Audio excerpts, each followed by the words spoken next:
Talking to Ian Jackson of Davis Langdon. Ian is a director here.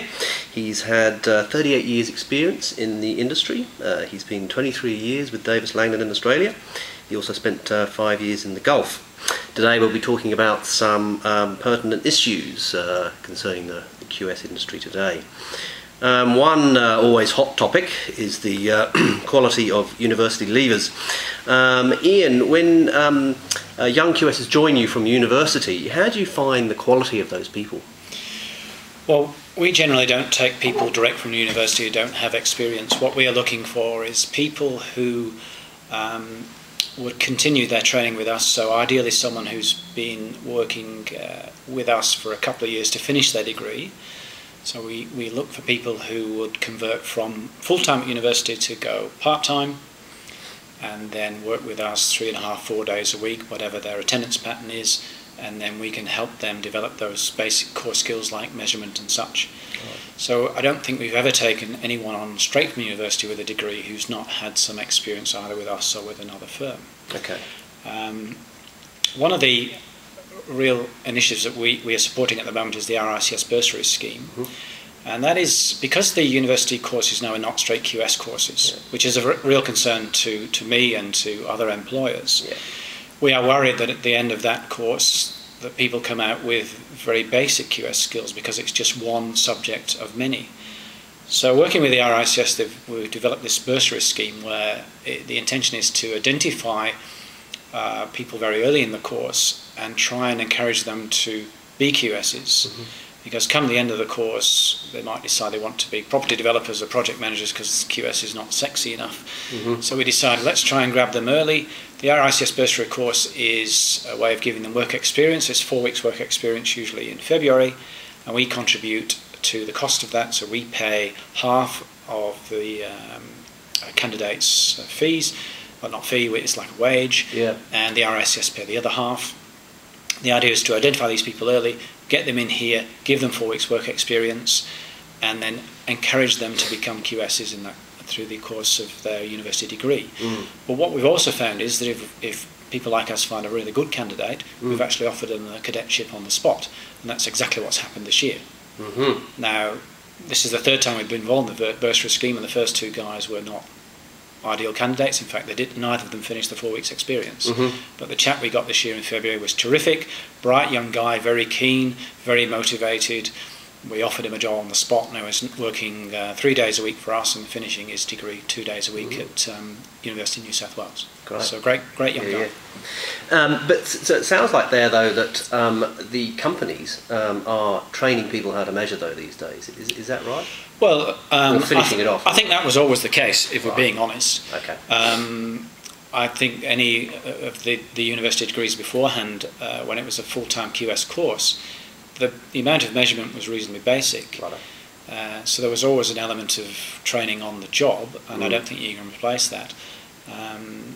And I think the IQS has certainly recognised that and have developed some measurement intensive measurement courses. I think they're weekend courses, 2 days of the weekend, where in conjunction with UTS they put these courses on, and we regularly send people to those courses as well. Okay. So I think the industry has recognised that as an issue. Yeah.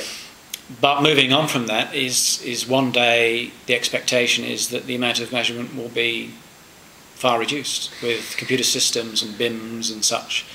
So it may well be that one day no one picks up a scale rule. I mean, these days a lot of it is done on CAD measure anyway, on the screen or on digitizer. And all our QSs now have 2 screens. Okay. So everybody has set up with 2 screens. Right. So you've got your drawing on one screen and your cost planning package on another screen. We're using Cato at the moment. We, as a company, decided to adopt Cato because that's a national thing that we can all use as opposed to BuildSoft being a bit more regional. So we've got a screen here with a drawing on it, a screen here with Cato on it, or BuildSoft or whatever, and measurements can be done with your mouse, import straight into the scheme. So rarely do we pick up a scale rule these days, and a lot of the time we're not even using paper drawings anymore. That's interesting, because my next question was going to be, I mean, we hear a lot about automated BOQs. So an architect does a design, presses a button, and out comes the bill of quantities. We're not there yet. When I was a quantity surveyor 20 years ago, they were talking about it. We haven't got it yet. How close are we to that, do you think? Well, we're getting closer. Certainly BIMS is going to make that more realistic. I think in future, in theory, you shouldn't need to measure anything. The computer system should give you all the quantities. The concern, certainly in the early days of CAD, was the layering that architects do. And they have to have, for example, take the doors as an example. You need all the doors on one layer to get the right quantity. And what you tend to find is that something changes and someone forgets something, and then they go and stick a door on another layer in the CAD, and then that one doesn't get picked up because it's not on the same layer as the other ones. So even if a computer system spits out some quantities, I think there'll still be an element of checking, tweaking, bulk checking and that kind of thing. But the QS skill is always going to be in the costing side of things. Yeah. So even if we have a fully automated BQ, it'll still have to be reviewed, but the skill will be in the costing. Got it. Being a quantity surveyor, you have to be fairly focused and you have to concentrate. Is there any core competency that you think is missing in young QSs today? Well, typically of Gen Y, as we said, it's all we want it all and we want it now. And if you sit down with someone who wants to be the managing director next week, kind of thing, so you've got to rein in their expectations a little bit. Yeah. But the young guy we employed just recently, fantastic young guy, very bright, and I think he's got a terrific future for us if we manage to hang on to him, because he's the kind of guy who might decide, well, this is a bit dull and off we go. Yeah. So we had some poor experiences with the earlier bursary scheme candidates who didn't finish the work experience, and we had people who felt they could drift in at any time of the day they liked, and then drift away again. Or one guy decided he was only going to do 2 weeks instead of 4. Well, that wasn't the deal. Bit of a lack of work ethic. So there is a little bit of that around, unfortunately, and I see that on my own children sometimes. Yeah, exactly. It's just the way of the world. Yeah. But the QS still needs to be very disciplined. Yeah. We like to see people who are prompt on time. You expect, I might be a bit old-fashioned, but you still expect to pay a fair day's wage for a fair day's work. Exactly. I would have to say that most of the guys in our office here are very conscientious and will work late or whatever to get projects done, and we try and recognise that and reward them. I'd say currently in the UK, the QS is sort of top of the tree as far as a client's team, whereas here that position might be filled by, say, a project manager, maybe used to be the architect. Do you think that will ever change in Australia? That's a good question.